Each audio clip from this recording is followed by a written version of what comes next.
Children, let's continue with the same topic, verbs.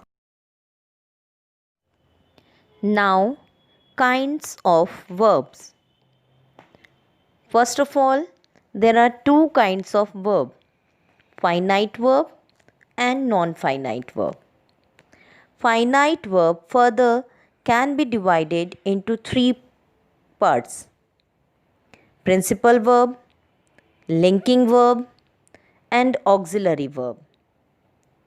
Auxiliary verb again can be divided into two kinds, primary auxiliary and modal auxiliary.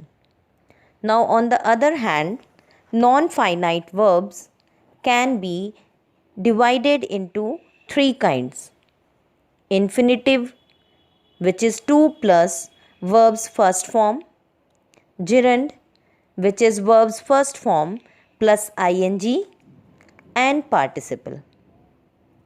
Further, participle can be divided into three kinds, that is present participle, past participle, and perfect participle.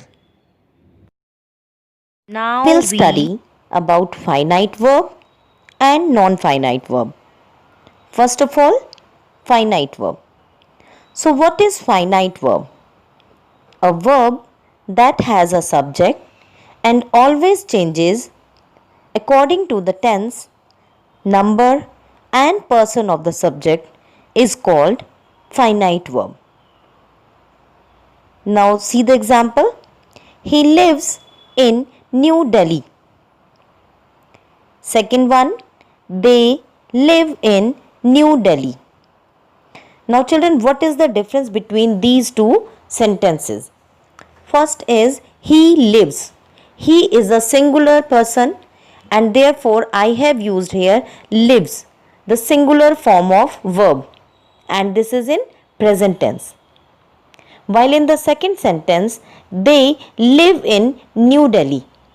They is plural and therefore I have used here live, a plural form of verb instead of lives.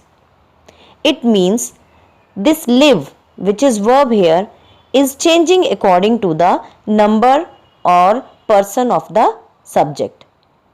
Now see the third example. He lived in New Delhi. This is sentence of simple past. In this I have used here lived, while in the first example I have written he lives, which indicates that first sentence is of present tense while the third one is of past tense.